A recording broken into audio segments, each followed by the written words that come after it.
Hello everybody, welcome back to another episode of Friday Night Thrones. This episode's going to be talking about episode 2, the Kingsroad, and up to page 200 in the books. So, you've been warned, spoilers ahead. Now the first scene I want to talk about is Cersei coming to give Catelyn her condolences. This scene is absent from the book, but it's an interesting twist on Cersei's personality. In the book, she's just a cold, hateful person right to her core. But in the show, they try to give her some redeeming qualities. Cersei tells Catelyn a story about her supposed child that she had with Robert. Now, this looks like a legitimate attempt to empathize with Catelyn, but I call bullshit. Catelyn says she never knew about this child. I imagine if there ever was a royal child born, the entire kingdom would know about it. Even if the child died, there's no way rumors wouldn't have spread. I think Cersei just made this story up so she could build trust with Catelyn, in case there was any blame for Bran's fall. But this is all speculation regarding the show's storyline. In the books, the only time Robert ever gets Cersei pregnant, she has it aborted. Her hatred for him begins long before their wedding night. So even before they meet, she does not want to have his children. Cersei grew up being told by her father that she was going to marry Rhaegar and be the queen. She develops this childlike fantasy of what it's going to be like to be married to Rhaegar. So when Robert kills Rhaegar, she hates him for it. So the show is depicting Cersei's hate for Robert as a downward slope from the night they're married, but the book describes it as being doomed from the moment Rhaegar is killed. Cersei's hate is a really complex and well-developed plotline, so I'm probably going to dedicate a full video to just Cersei. So the next really interesting scene is Jon's goodbye to Bran. From the moment he enters the room, he gets absolute daggers from Catelyn. This is a great scene. We finally get to see Catelyn's mean side. She's no longer just the loving mother and the dutiful wife. She's her own person. She fucking hates Jon Snow. Now I think her reasons for hating Jon are misguided, but I can understand where she's coming from. This entire scene, though, is complete child's play compared to what happens in the book. In the book, Catelyn threatens to call the guards on Jon, calls him a bastard straight up to his face, and as he's leaving, tells him it should have been him that was injured instead of Bran. Fortunately for Jon, he doesn't have to stick around for long.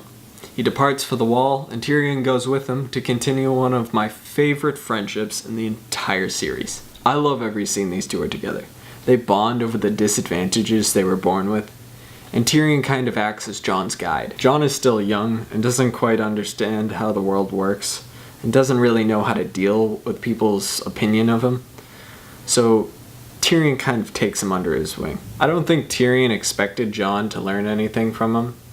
I think he just gave his advice and was expecting Jon to react with the same kind of contempt and annoyance most people do. I think when Jon accepts Tyrion's opinion, it surprises Tyrion so much that he finally lets his guard down, which is something he rarely, if ever, does. And this is one of my favorite parts of Tyrion's character. The more vulnerable Tyrion, who isn't just cold and cut off to the rest of the world, keeping everybody at a distance. We get to see a brotherly-like relationship between these two.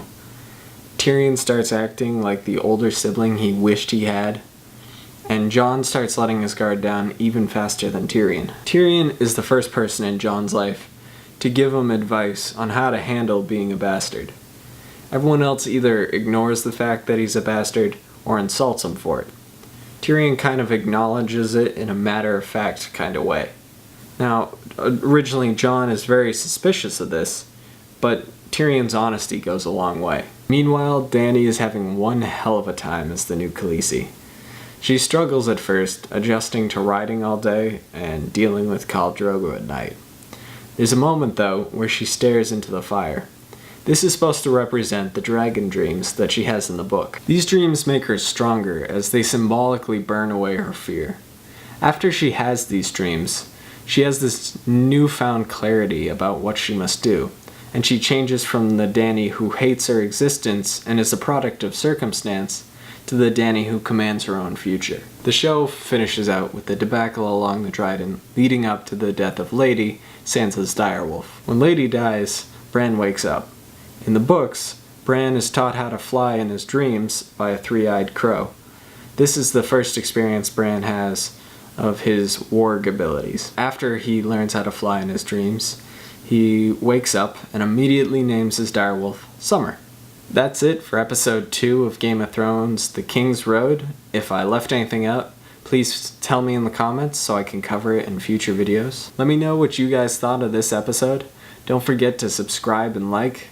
And tune in next Friday for episode 3, Lord Snow. Well, thanks for watching another episode of Friday Night Thrones. I'll see you guys next week.